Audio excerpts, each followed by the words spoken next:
नमाज के लिए कानून आती है, नमाज के लिए नियम लागू होता है। क्यों?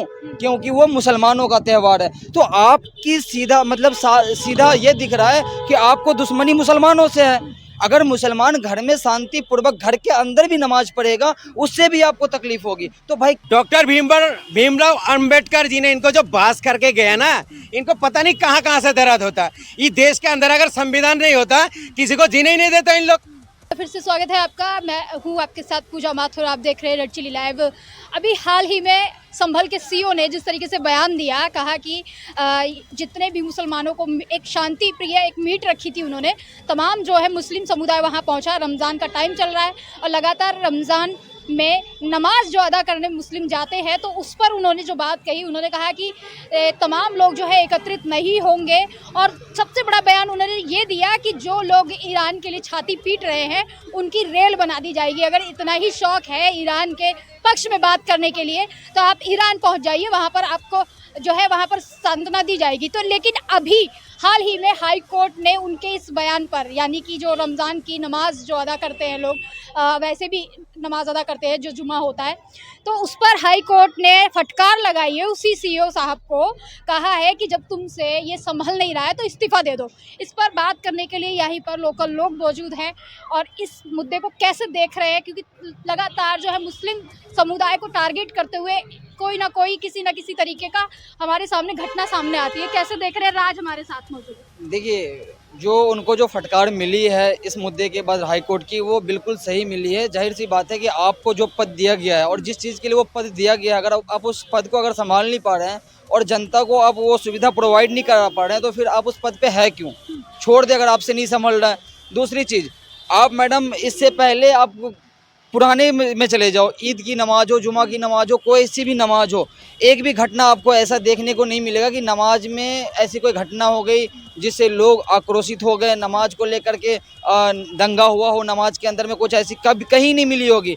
लेकिन अभी आप देख ले, होली का ही अगर देख ले आप, कि कई सारे होली में कितने घटना सामने आई है, ये कंपैरिजन देखिए। जबकि वहाँ नहीं दिख रहा इन लोगों को कि भाई नमाज में तो आप पहले भी देखो कि नमाज होती है, शांतिपूर्वक नमाज हो जाती है, किसी को कोई डिस्टर्ब नहीं किया जाता है, और लोग कितनी भी भीड़ हो जाए नमाज में, कितनी भी भीड़ हो जाए, लेकिन वो शांतिपूर्ण होगी।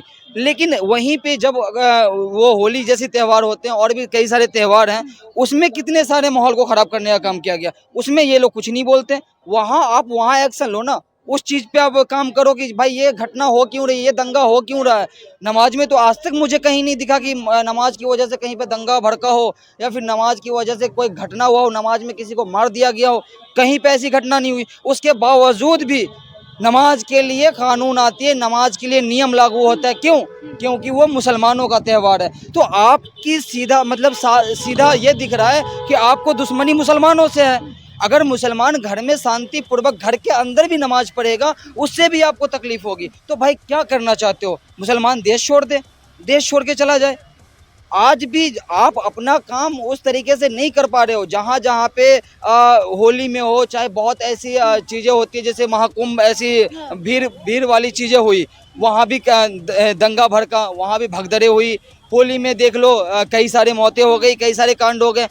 तो इन सब चीज़ों को वो लोग नहीं सुधार पा रहे हैं। क्यों हो रही है वो सब चीज़ें? तो जहाँ पे इनकी ज़रूरत है, जहाँ पे इनको काम करना है, वहाँ ये काम कर नहीं रहे हैं, और जहाँ पे शांतिपूर्वक सब कुछ हो जा रहा है, वहाँ पे वो नियम निकाल रहे हैं। लेकिन मोदी समर्थक तो कह रहे हैं कि भाई आप लोग जो है सड़कों पर नमाज करने उतर जाते हैं, मस्जिदों में करना चाहिए। मस्जिद बनी हुई है, हमारे साथ एक और मौजूद है, उनसे भी सवाल ले लेते हैं। कहते सड़कों पे आप नमाज करने उतर जाते हैं। अच्छा मैडम, एक बात सुनिए, होली कहाँ मनते हैं, कहाँ मनाते हैं? घर पे बनाते हैं, सड़कों पे भी दिखते हैं कई लोग। अच्छा, जो होली का जो आग जलाते हैं, कहाँ पर जलाते हैं?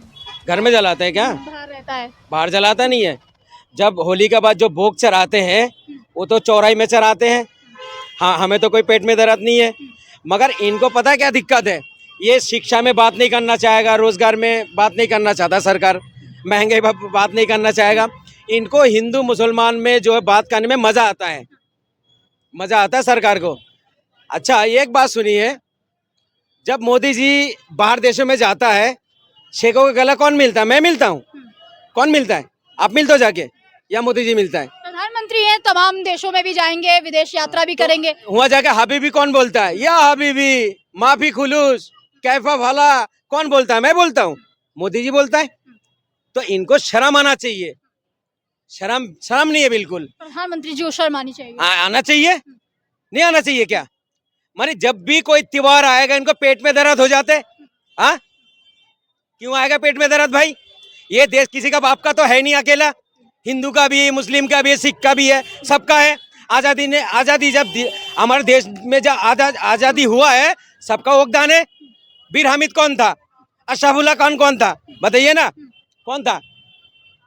था नहीं देश है। के लिए जान देती है। फिर लेकिन कहा तो ये भी जा रहा है ना कि आप लोग फिर दंगा भड़काने का काम करते हैं। भगत सिंह कौन इतनी था? भीड़ में आते हैं अरे सड़कों पर। मैं आइडियल अगर किसी को मानता हूँ देश का, बीर हामिद को मानता हूँ, अशरफुल्लाह खान को मानता हूँ, ठीक है, इनको मानता हूँ मैं।